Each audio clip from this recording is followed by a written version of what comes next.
حضرت وہب بن منبہ رحمۃ اللہ تعالی علیہ سے روایت ہے، بنی اسرائیل میں ایک شخص تھا، اللہ کریم نے اسے 200 سال کی زندگی عطا فرمائی، مگر افسوس اتنی لمبی زندگی ملنے کے باوجود وہ زندگی اس نے نافرمانیوں میں گزار دی۔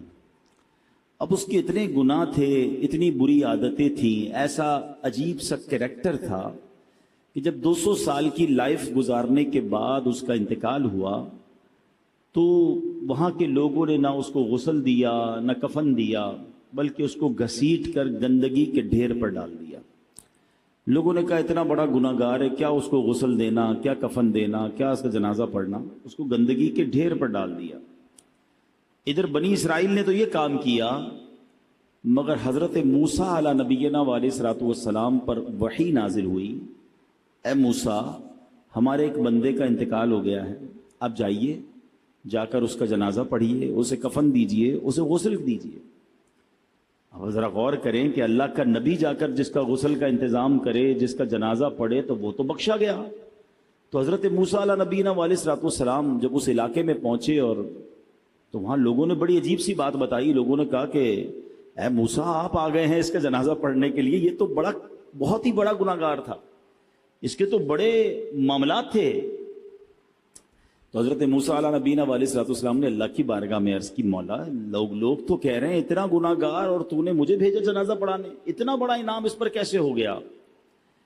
تو کیا ارشاد ہوا کہ اے موسیٰ علیہ السلام، بنی اسرائیل والے سچ کہتے ہیں، واقعی بڑا گناہ گار بندہ ہے یہ، مگر معاملہ یہ ہے کہ جب یہ انہو کان کلما نشر التوراۃ، جب بھی یہ بندہ تورات شریف کھولتا تھا، وَنَظَرَ إِلَىٰ اسْمِ مُحَمَّدٍ صلی اللہ علیہ وسلم، تورات شریف میں جب میرے نبی علیہ السلام محمد مصطفیٰ کا نام پاک دیکھتا تھا تو قبلہ وضعہ علی عینیہ وصلی علیہ، اے موسیٰ وہ میرے محبوب کے نام کو ادب سے چومتا تھا، آنکھوں پر لگاتا تھا اور درود پاک کے نذرانے بھیجا کرتا تھا۔ اے ہائے ہائے، اے موسیٰ ہمیں اس کی ادا بڑی پسند آئی، بس اسی نیک عمل کی وجہ سے میں نے اس کے سارے گناہ بخش دیے، اور وَزَوَّجْتُهُ 70 حورا، میں نے اس کا نکاح 70 حوروں کے ساتھ کر دیا۔ اعمال نہ دیکھے یہ دیکھا، محبوب کے کوچے کا ہے گدا، اعمال نہ دیکھے یہ دیکھا، محبوب کے کوچے کا ہے گدا، مولا نے مجھے یوں بخش دیا، سبحان اللہ سبحان اللہ۔ پیارے اسلامی بھائیوں، یہ ہے نام پاک مصطفیٰ، یہ ہے ادب مصطفیٰ، یہ ہے تعظیم مصطفیٰ صلی اللہ تعالی علیہ وسلم۔ کتنا پسند ہے رب عز و جل کو کہ میرے حبیب کی نام کی تعظیم کی جائے، عزت کیا جائے۔ نصیب والوں کو نصیب ہوتا ہے، آج بھی نصیب والے ہیں کہ جب نام پاک مصطفیٰ سنتے ہیں تو چوم لیتے ہیں، جب بھی محمد صلی اللہ علیہ وسلم کا نام سنتے ہیں تو انگوٹھوں کو چومتے ہیں۔ اچھا دیکھیں رب نے نام بھی کیسا عطا فرمایا ہے، انگوٹھے تو بعد میں چومیں گے، پہلے ہونٹ ہی ایک دوسرے کو چوم لیتے ہیں۔ کہیے محمد صلی اللہ علیہ وسلم، ہونٹ چوم رہے ہیں نا ایک دوسرے کو، ہونٹ ہی ایک دوسرے کو چوم رہے ہیں، ایسا رب نے نام عطا فرمایا۔ اور سبحان اللہ 200 سال کے گناہ معاف ہو گئے، آنکھوں سے لگاتا تھا، چومتا تھا، درود پڑھتا تھا۔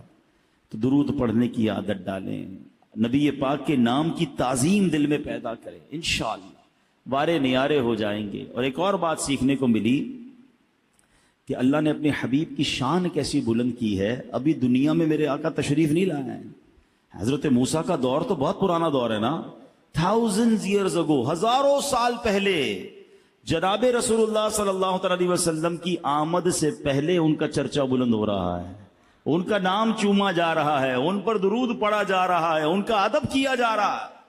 پچھلی ساری آسمانی کتابوں میں نبی پاک کا ذکر موجود، انبیاء آئے نبی پاک کی باتیں بتاتے تھے کہ ایک نبی ہیں جو آنے والے ہیں، آخری نبی کا ذکر ہوا کرتا تھا۔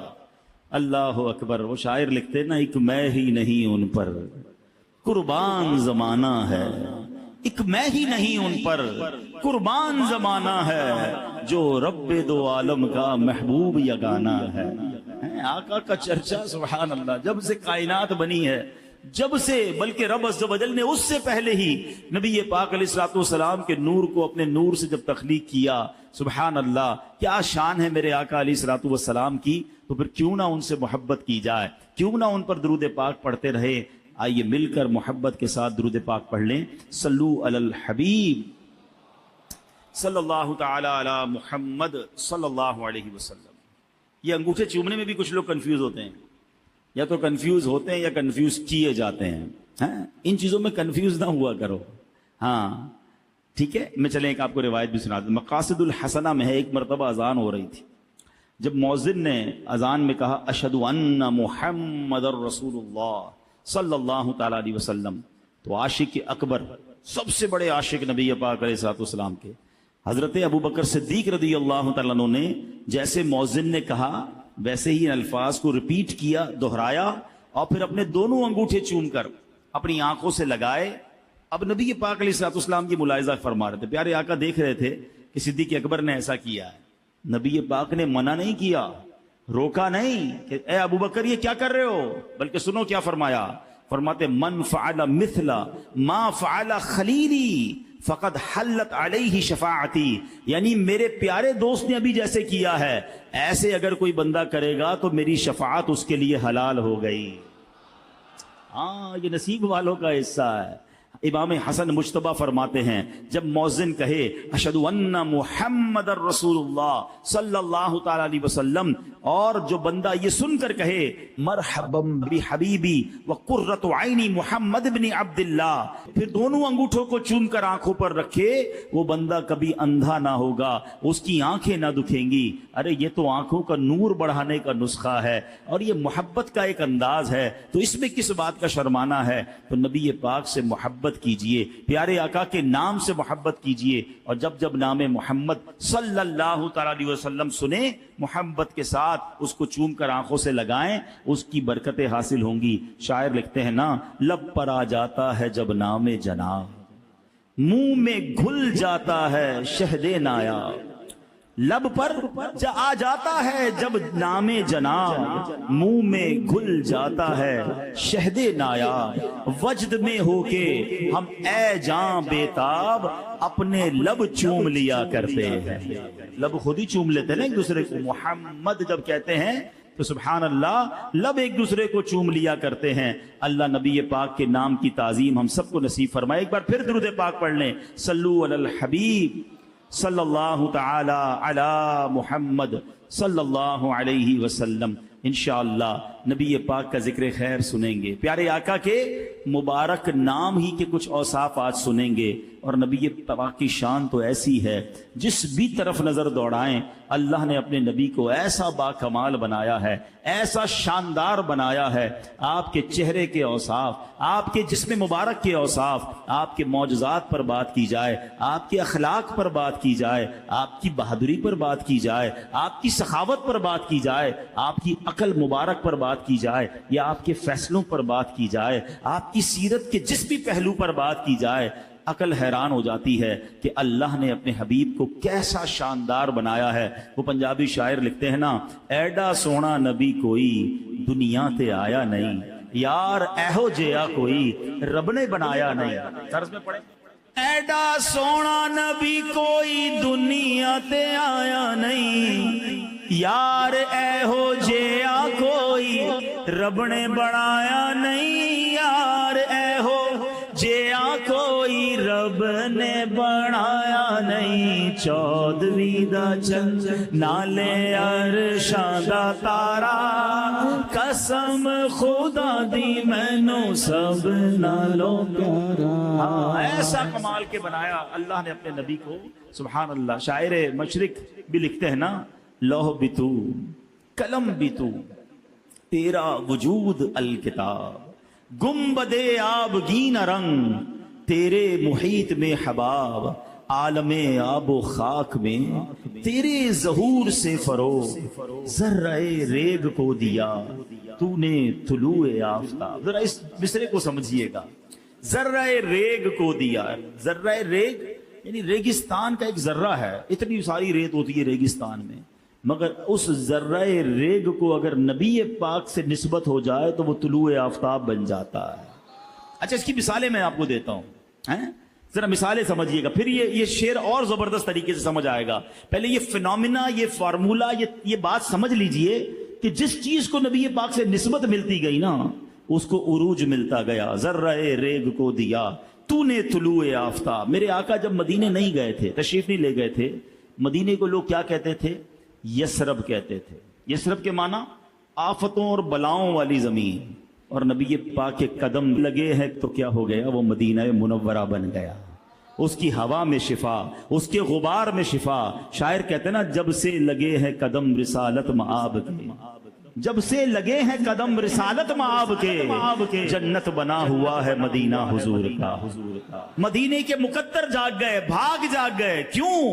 ذرہ ریگ کو دیا تو نے طلوع آفتاب۔ ایک ایسی شخصیت ہے جو نبی پاک کی جان لینے کے لیے تلوار لے کر پیارے آقا کو تلاش کر رہی ہے، معاذ اللہ نبی پاک پر اٹیک کرنا ہے، مگر جب جلوہ جانا دیکھا، ایمان قبول کیا، اس شخصیت کو پھر نبی پاک نے کیا بنا دیا؟ وہ عمر فاروق بن گئے۔ آقا فرماتے میرے بعد کوئی نبی ہوتا تو عمر ہوتا۔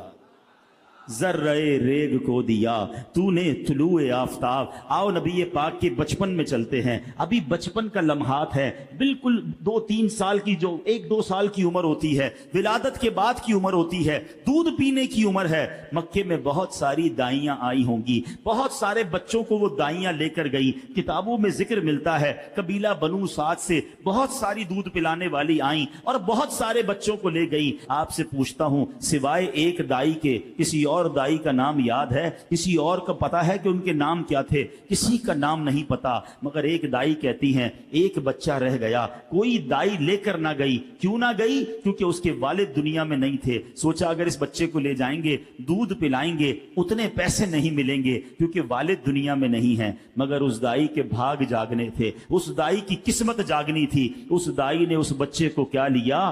آج 1450 سال گزر گئے، کون سی محفل ہے، کون سی سیرت کی کتاب ہے جہاں دائی حلیمہ کا ذکر نہیں ہے؟ ایسا کیوں ہوا؟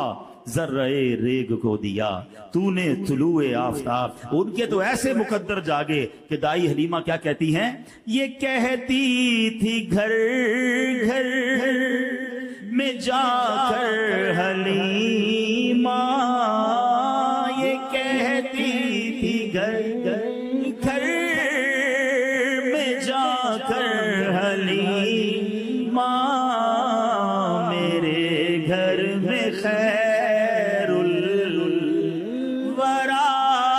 گئے ہیں، بڑے اوج پر ہے میرا اب مقدر، بڑے اوج پر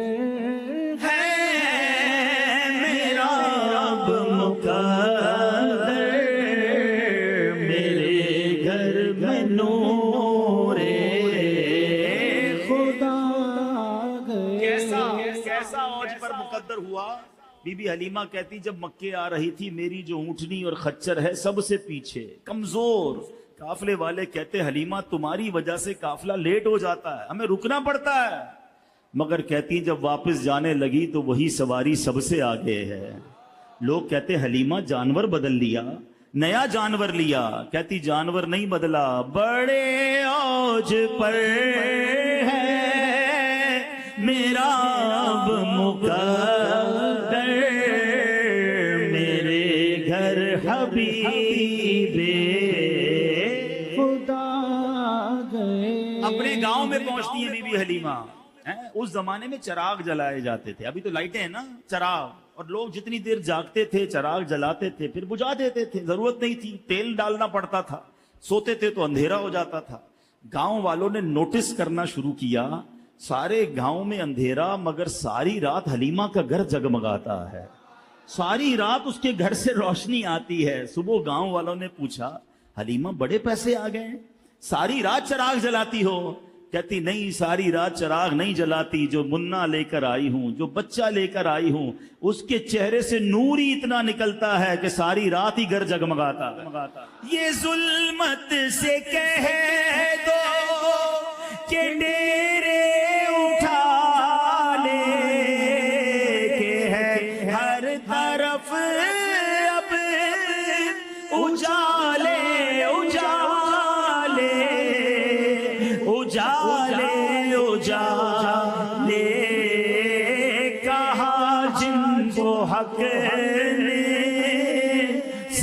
سراجم منیرا کہا جن کو حق نے سراجم منیرا میرے گھر وہ نور خدا گئے ہیں بڑے اوج پر ہے میرا مقدر کیسا اوج پر مقدر ہے. یہی تو کہتے ہیں کہ ذرہ ریگ کو دیا تو نے طلوع آفتاب. جو نبی پاک سے نسبت والا ہو گیا نا، جس کو آقا نے ٹچ کر دیا، جس کو آقا نے قرب دے دیا، وہ آفتاب طلوع آفتاب بن گیا. ایک اور عورت کا ذکر کرتے ہیں، ایک اور بوڑھی خاتون ہے.